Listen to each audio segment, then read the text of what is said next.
राज्यभरात अवकाळी पावसाचं सावट, नाशकात विजांच्या कडकडाटासह पाऊस झाल्याने शेती पिकाचं मोठं नुकसान। तर नागपूरसह परिसरात रात्री झालेल्या अवकाळी पावसामुळे हजारो पोते धान्य भिजलं। अहिल्यानगरच्या संगमनेर तालुक्यात अवकाळी पावसामुळे शेतकऱ्यांचं मोठं नुकसान, तातडीने पंचनामे करण्याची शेतकऱ्यांची मागणी। नाशिक शहराला अवकाळीने झोडपलं, शिंदे, पळसे, माडसावंगी, शिरापूरमध्ये गारपीट। अवकाळी पावसामुळे शहरातील काही परिसरात वीज पुरवठा खंडित। नाशिकच्या बालगणमध्ये अवकाळीचा तडाखा, कांद्यासह गहू, हरभरा, टोमॅटो पिकाचं नुकसान, शेतकरी हवालदिल। जालन्याच्या घनसावंगी, बदनापूर, अंबड तालुक्यात अवकाळी पाऊस, ज्वारी, गहू आणि उन्हाळी मका पिकाचं नुकसान, पंचनामे करून शेतकऱ्यांना नुकसान भरपाई देण्याची मागणी। बुलढाण्याच्या चिखली, नांदुरा, मोताळा तालुक्यात अवकाळी पावसाची हजेरी, अवकाळी पावसामुळे पिकाचं मोठं नुकसान। सिंधुदुर्ग जिल्ह्यात अवकाळी पावसाची हजेरी, हापूस आंब्याला फटका बसण्याची शक्यता।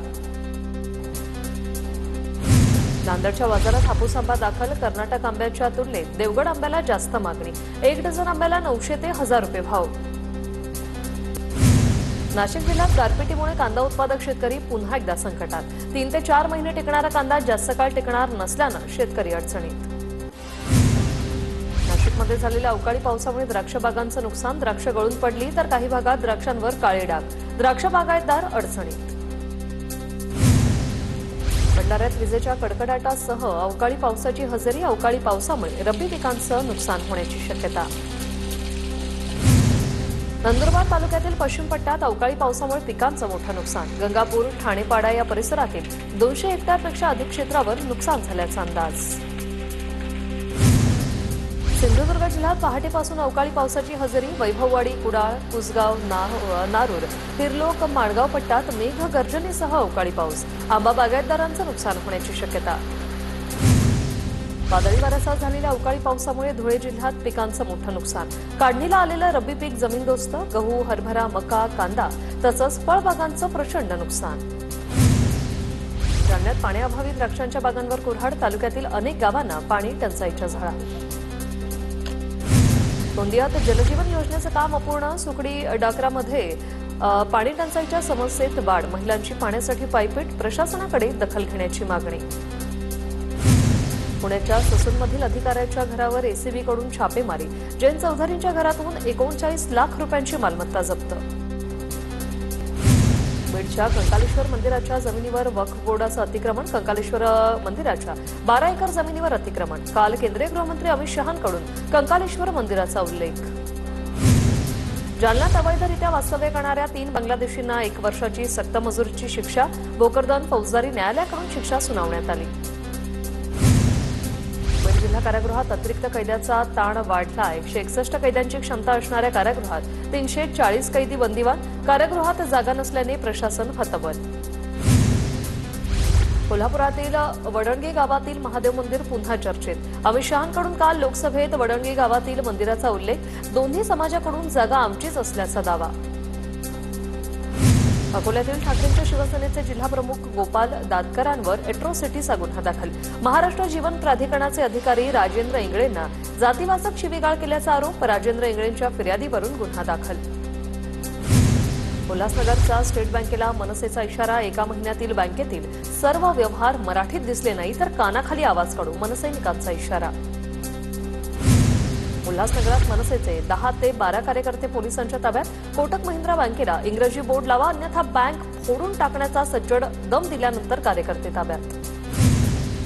मुंबईतील झोपडपट्टी पुनर्विकास प्राधिकरण कार्यालयावर मनसेचा मोर्चा, वरळीतील प्रेमनगर, सिद्धार्थनगरमधील रहिवाशांचं पुनर्वसन रखडलं, मनसे आक्रमक।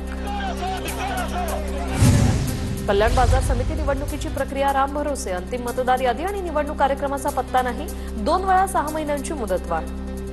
लोणावळ्यातील एकविरा देवीच्या यात्रेनिमित्त भाविकांना मुंबई पुणे एक्सप्रेसवेवरील टोल माफ, आजपासून 5 तारखेपर्यंत कार्ला डोंगरावर एकविरा देवीचा पालखी सोहळा।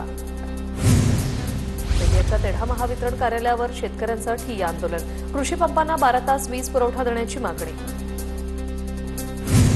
नांदेडमध्ये पीक विम्याच्या मागणीसाठी शेतकरी आक्रमक, पीक विमा कार्यालयात ठिय्या आंदोलन करत जोरदार घोषणाबाजी, लेखी आश्वासनाशिवाय आंदोलन मागे न घेण्याचा शेतकऱ्यांचा पवित्रा।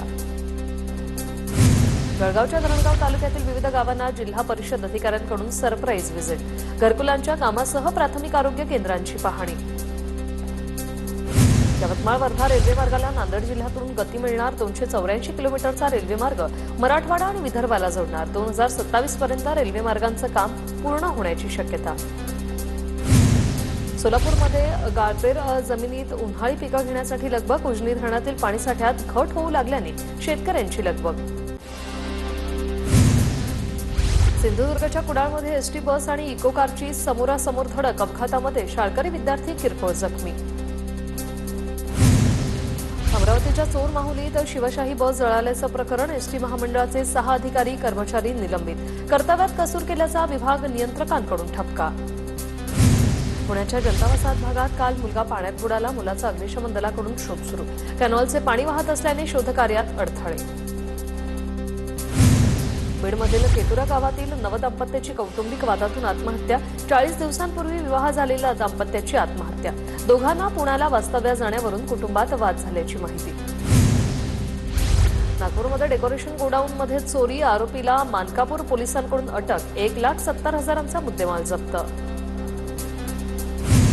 होमिक ऑपरेशन दरम्यान नांदेड पोलिसांची मोठी कारवाई. 200 आरोपींची झाडाझडती. 15 गुन्हे दाखल. तरवाली, खंजरसह 65 धारदार शस्त्र जप्त. मध्य रेल्वेच्या कर्जत स्थानकात वडापावमध्ये सापडला साबणाचा तुकडा. नाशिकच्या प्रवाशाच्या तोंडातून आला फेस. तक्रारीनंतर हा स्टॉल सील. 6 एप्रिलला साई मंदिर दर्शनासाठी रात्रभर खुलं राहणार. रामनवमी निमित्त मंदिर रात्रभर खुलं ठेवण्याचा निर्णय. शिर्डीत रामनवमी उत्सवाची जय्यत तयारी. धुळ्याच्या साक्री रोडवर आनंदादेवी यात्रोत्सवाला प्रारंभ. 2 दिवस यात्रेत हजारो यात्रेकरू सहभागी होणार. चंद्रपूरच्या देवी महाकाली यात्रेच्या पहिल्याच दिवशी भाविकांची प्रचंड गर्दी. राज्याच्या कानाकोपऱ्यातून भाविक महाकाली देवीच्या दर्शनासाठी दाखल. गडचिरोलीत तापमानात वाढ. एप्रिल महिन्याच्या पहिल्या आठवड्यात 35 ते 37 अंश सेल्सिअस तापमानाची नोंद. नागरिकांना काळजी घेण्याचं आवाहन. हत्या प्रकरणातील फरार आरोपी दत्तात्रय उर्फ काका निंबाळकरांची माहिती देणाऱ्यास 1 लाखाचं बक्षीस जाहीर. काका निंबाळकरच्या शोधासाठी लोणंद पोलिसांचं पथक रवाना. फलटणमधील आदरकी गावातील रत्नशिव निंबाळकरांची झाली होती हत्या.